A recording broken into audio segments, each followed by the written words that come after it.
Thanks for staying with NDTV. You're watching the Friday edition of the World Report. I'm Arjun, Samar, Mahendran. Let's take a look at what's making headlines around the world. Defence Minister Rajnath Singh has asked the International Monetary Fund, or the IMF, to reconsider its $2.1 billion bailout to debt-ridden Pakistan, as it allows terrorists to in fact use its soil for launching state-sponsored attacks against Indian citizens. Now, a day after he visited Jammu and Kashmir, a defence minister is at the Bhuj Air Base in Gujarat. Remember, viewers, that in the midst of the recent military tensions, the Pakistani army attempted and failed miserably to target India's Bhuj using drones. The Bhuj Air Base was one of the installations targeted by the Pakistan military last week. Now, here's what the defence minister said in Bhuj. निश्चित रूप से international monetary fund से आने वाले $1 billion के बड़े हिस्से को टेरर इंफ्रास्ट्रक्चर को फंड करने में इस्तेमाल होगा, ऐसा मेरा मानना है। क्या यह इंटरनेशनल मॉनेटरी फंड IMF द्वारा, जो कि एक इंटरनेशनल ऑर्गेनाइजेशन है, उसके द्वारा इनडायरेक्ट फंडिंग इसे नहीं माना जाएगा? मैं दुनिया के लोगों के सामने यह सवाल रखना चाहता हूं। इसलिए मैं मानता हूं कि आज के समय में पाकिस्तान को किसी भी तरह की आर्थिक सहायता टेरर फंडिंग से कम नहीं है। भारत यही चाहेगा कि IMF पाकिस्तान को अपनी $1 बिलियन की असिस्टेंस पर वह पुनर्विचार करे और आगे भी किसी भी तरह की सहायता देने से IMF परहेज करे। And for our viewers just joining in, Defence Minister Rajnath Singh has asked the International Monetary Fund, or the IMF, to in fact reconsider its $2.1 billion bailout to debt-ridden Pakistan. Now, this comes as the country allows terrorists to use its toiled sill for launching state-sponsored attacks against Indian citizens. Now, a day after he visited Jammu and Kashmir, Defence Minister Rajnath Singh is at the Bhuj Air Base in Gujarat.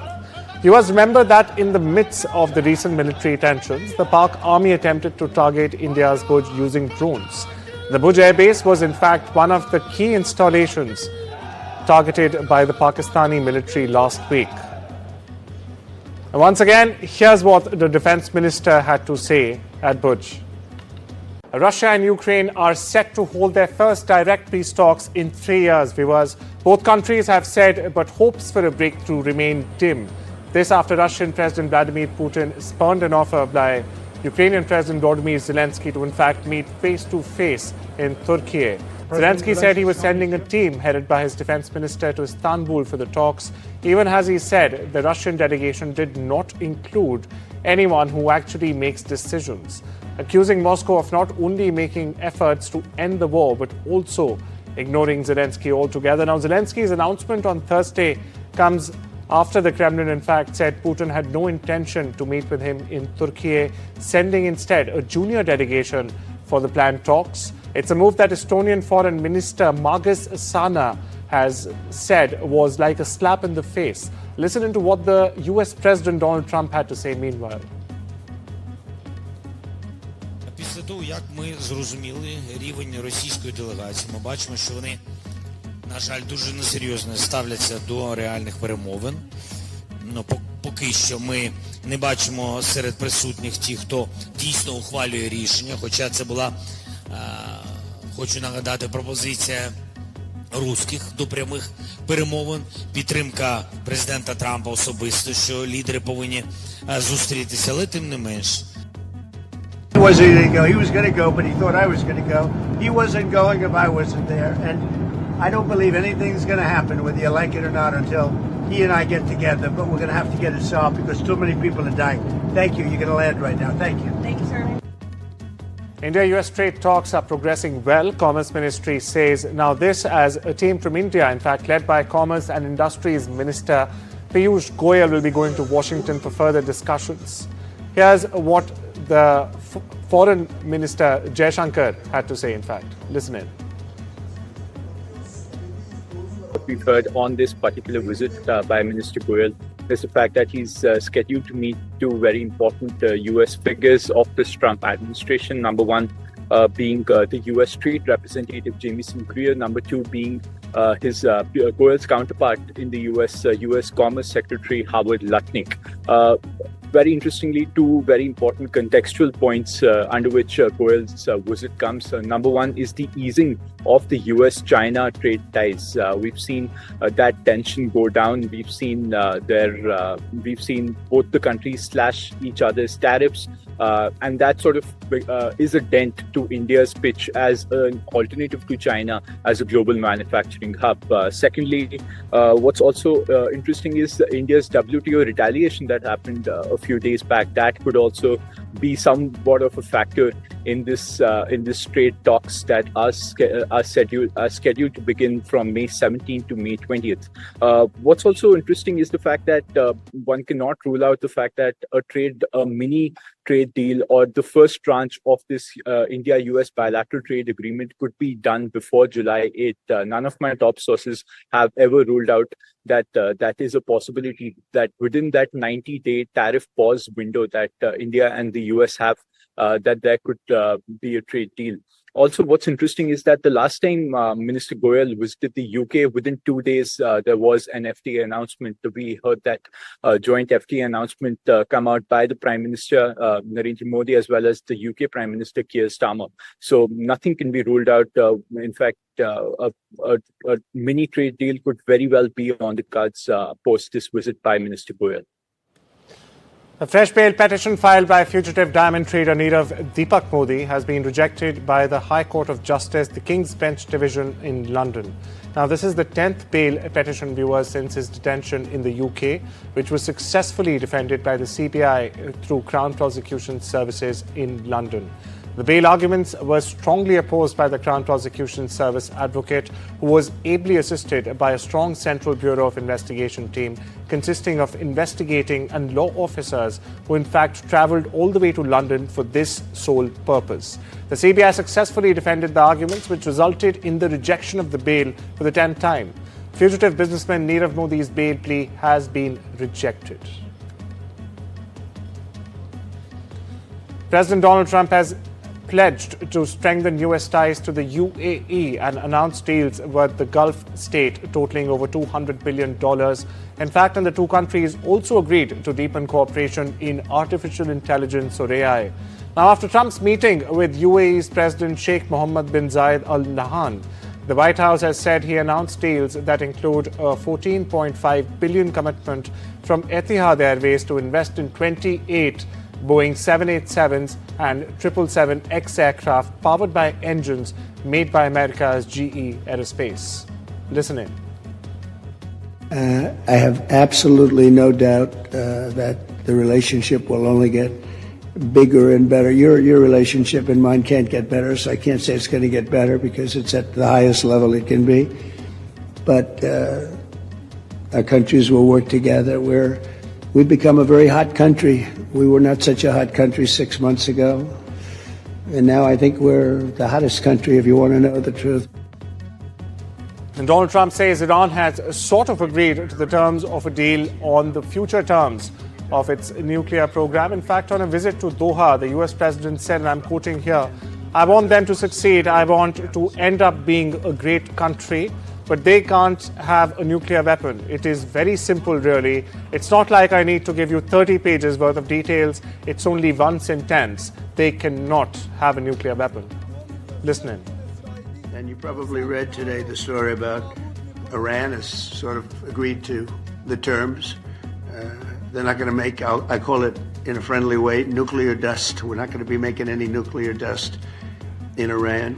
And we've been strong. I want them to succeed. I want them to end up being a great country, frankly, but they can't have a nuclear weapon. That's the only thing. It's very simple. It's not like I have to give you 30 pages worth of details. There's only one sentence. They can't have a nuclear weapon. Amid the backlash in India over Turkey's support for Pakistan in the India-Pakistan conflict, India's civil security regulator, the Bureau of Civil Aviation Security, or the BCAS, on Thursday, in fact, revoked the security clearance of an Indian arm, Celebi Airport Services India of Turkey headquartered airport ground handling major Celebi aviation holdings in the interests of national security with immediate effect. Scripting a new chapter in regional dynamics, External Affairs Minister S. Jaishankar has spoken with Taliban's acting Foreign Minister Amir Khan Muttaqi over an official phone call. Now, this call, viewers, assumes significance as it is the first ministerial level outreach by India to Afghanistan's Taliban administration. Dr. Jaishankar, in fact, called Mr. Muttaqi comes days after Afghanistan's Taliban regime, which New Delhi is yet to officially recognize, just by the way, condemned the Pahalgam terror attack.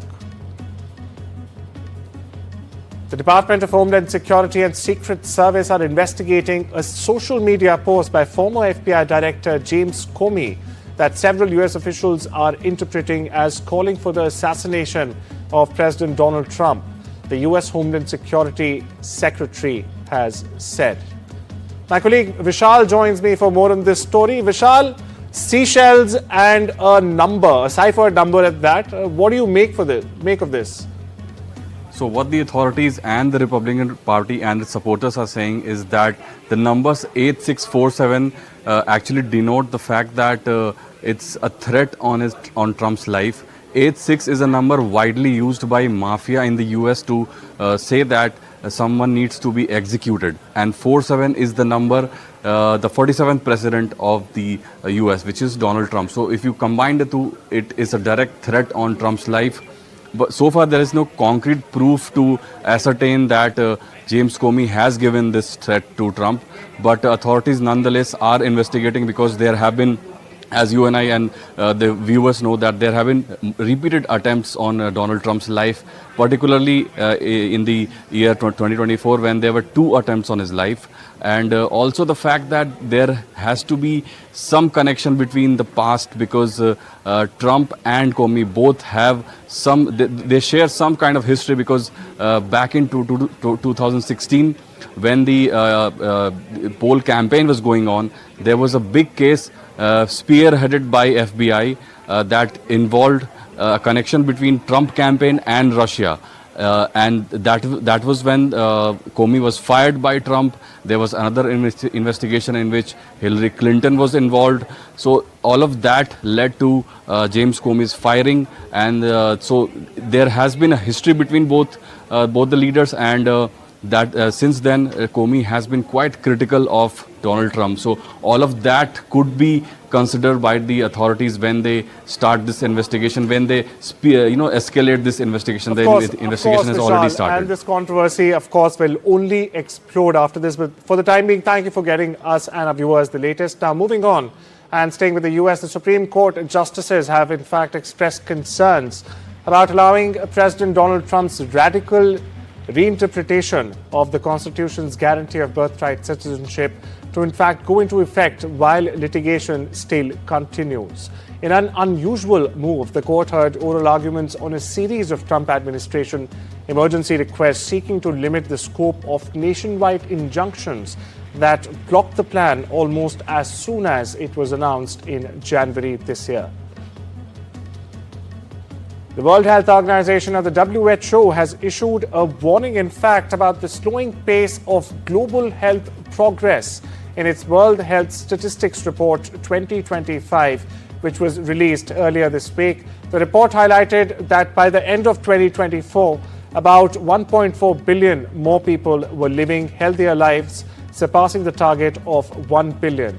Now, this is thanks to initiatives such as smoking control, improved air quality, and better basic health conditions. However, viewers, the data also revealed a concerning drop in global average life expectancy, which decreased by 1.8 years only between 2019 and 2021, a 3-year period, in fact, marking the largest decline in modern history.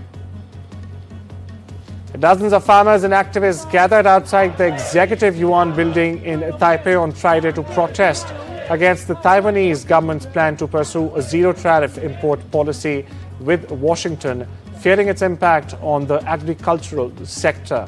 Now, chanting slogans and holding banners reading opposed zero-tariff negotiations, viewers, as you see on your screens right now, the demonstrators voice strong opposition, in fact, to what they see as a threat to farmers' livelihoods. Here's more.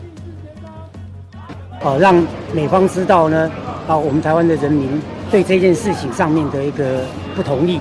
那这样也可以呢维持住，就是说台湾的这个粮食自主权以外呢，也可以保障农民他们的这个生活跟工作呢能够持续。The construction magnate and several builders, designers and engineers surrendered to police Friday on criminal negligence charges for the deadly collapse of a Bangkok high-rise on the 28th of March during the earthquake that in fact hit Myanmar as well. Premachai Karnasuta, the president of Italian Thai Development Company, on your screens right now, the main Thai contractor in fact for the building project, was among the 17 people charged with the felony of professional negligence causing death, Bangkok police have said. They added that those who met police on Friday formally denied the charges. Meanwhile, several previously issued public denials in response to allegations in the media.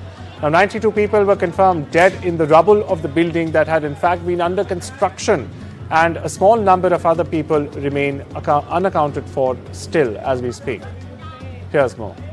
เพราะฉะนั้นแล้วผมก็ต้องรอให้รอบด้านทุกมิติให้ครอบคลุมนะครับก็ขอยืนยันว่าเราจะดำเนินการอย่างตรงไปตรงมานะครับและดำเนินคดีผู้เกี่ยวข้องทั้งหมดทุกคนนะครับ Well, it's time we slip into a short break. I'll see you on the other side.